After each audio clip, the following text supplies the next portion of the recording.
On est en 2014, j'emménage à Paris avec mon fils qui a 15 ans.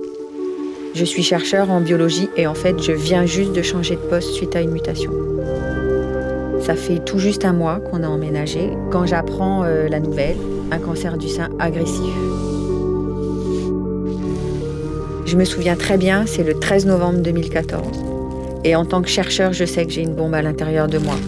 Alors forcément, la question que je me pose, c'est est-ce que je vais en mourir ? Très vite, démarre aussi la confrontation aux autres. Comment est-ce que je vais arriver à partager ça avec eux sans les voir s'effondrer ? Parce que évidemment, je sais que j'ai besoin de soutien. Et en même temps, je me demande comment est-ce qu'ils peuvent être prêts à encaisser cette nouvelle-là. Du coup, ce qui est puissant et émouvant à la fois, c'est que j'ai beau savoir exactement les étapes que je vais traverser et que d'autres ont traversé, je ne sais absolument pas comment moi je vais vivre ça dans ma chair, dans ma vie, avec mon histoire. Ce que découvrent les malades, c'est que la vulnérabilité, c'est pas facile à partager au cœur de la société. On n'est jamais préparé à tout d'un coup l'irruption d'un cancer dans sa vie. La personne en rétablissement a besoin de réinvestir son travail, qui d'ailleurs participe à sa guérison ou rémission complète, mais elle a des séquelles. Elle a des coups de fatigue, des coups de blues. Si on n'est pas là pour faire attention à ça, à quoi sert une entreprise ? Eh bien, ces méthodes ou ces approches, comme le counseling, ce sont des approches dans l'ici et maintenant. On arrive et on est là. On assure une présence et on voit déjà tout de suite qu'est-ce qu'on peut maintenir de lien et d'humain face à la catastrophe. C'est évident qu'on ne va pas se traiter si personne ne compte sur nous, si on n'est pas attendu dans sa famille, dans la cité, dans la société, au travail, si on ne sert plus à rien. Pourquoi on va se battre et se traiter ?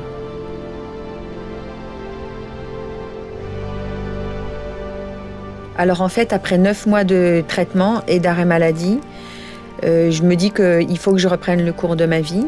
Et il le faut pour moi, pour mon fils et pour mes proches. Je suis vraiment enthousiaste à l'idée de retourner au travail. J'aime mon métier et j'ai vraiment envie et besoin de retrouver ma place au sein de l'équipe. Mais en fait, au bout de 3 semaines, je réalise que revenir au travail est une épreuve et que je ne suis pas du tout encore sortie du tunnel. Et ça a été drôlement difficile. Sur le moment, je ne comprends même pas ce qui m'arrive.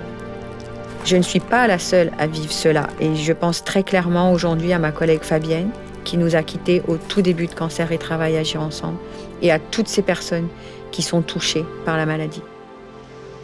Ma première rencontre avec Hélène, elle remonte à juin 2015. Je la convoque pour une visite de pré-reprise, je ne la connais pas.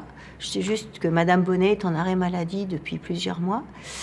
Et au moment où on se rencontre, Hélène, elle a un turban que j'ai trouvé extrêmement joli et j'ai immédiatement senti le charisme d'Hélène. Il s'est passé quelque chose.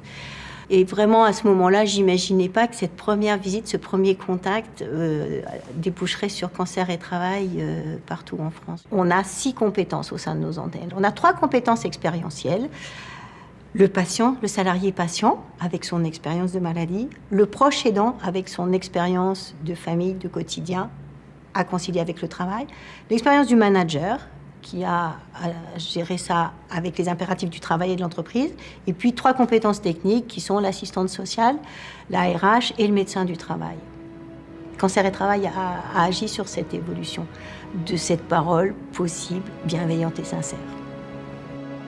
J'ai tout simplement mesuré ce que veut dire le fait d'être mortel et en étant confrontée à ma vulnérabilité, ça m'a remis les choses en perspective. Aujourd'hui, mon temps est précieux et je sais que j'ai besoin des autres. C'est ça ce que la maladie m'a appris, la valeur du temps et la puissance du lien. J'ai tout simplement appris à demander de l'aide. Et c'est de là qu'est né Cancer et Travail Agir Ensemble et le réseau des antennes. Alors quand Hélène m'a parlé pour la première fois de cette initiative Cancer et Travail Agir Ensemble, tout d'abord j'étais profondément ému. Ému par son témoignage, ému par l'expérience qu'elle avait traversée évidemment avec la maladie, mais aussi avec son parcours professionnel. Et il ne faut pas juste entendre un témoignage, aussi poignant soit-il, et en rester là.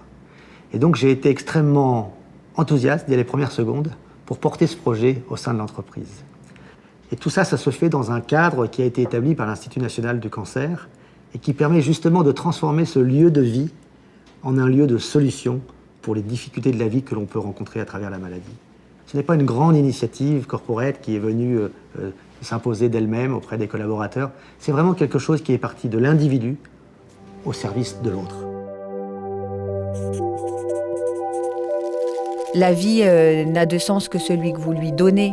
Alors, quand il vous arrive une épreuve comme une maladie grave et que vous arrivez à en faire quelque chose de positif, vous avez juste envie de le partager. Et moi, j'ai eu envie de le partager aussi au travail. La vocation de Cancer et Travail Agir Ensemble, c'est d'offrir un espace d'écoute et de parole, c'est-à-dire un moment, un endroit où les personnes touchées peuvent se confier et peuvent trouver de l'aide. Quand on vient en entreprise, on n'imagine pas les vies des gens qui sont derrière les fonctions. Et en rencontrant Hélène pour la première fois, je me suis vraiment rendu compte que tout ce que j'enseignais dans mon travail, qui était voir la personne de façon holistique, au-delà de sa fonction, au-delà de sa maladie, eh bien c'était vrai, ça prenait son sens. Elle était là, devant moi, cette personne, un vrai parcours lié pas tant à la maladie qu'à une vraie volonté de rétablissement. Et donc c'est là où j'ai eu envie d'agir et d'épauler tout simplement. Vous savez, si vous prenez Cancer et Travail, Agir Ensemble, et vous enlevez Cancer et Travail, il reste Agir Ensemble. Et c'est cette façon d'agir ensemble qui, pour moi, représente un nouveau modèle de collaboration d'entreprise. Et c'est ce sujet-là que j'ai envie d'accompagner aujourd'hui et surtout demain. J'ai mesuré combien la capacité à être en lien avec les autres et aussi avec ses propres émotions est une ressource vraiment précieuse. Ça donne une force incroyable pour traverser en fait tout ce que la vie nous réserve d'imprévus, d'incertitudes. Dans la vie, on passe énormément de temps au travail. Le travail fait partie de nos vies. Alors faire le choix du lien et de la solidarité au travail, pour moi, aujourd'hui, est comme une évidence. C'est un engagement que nous pouvons tous décider.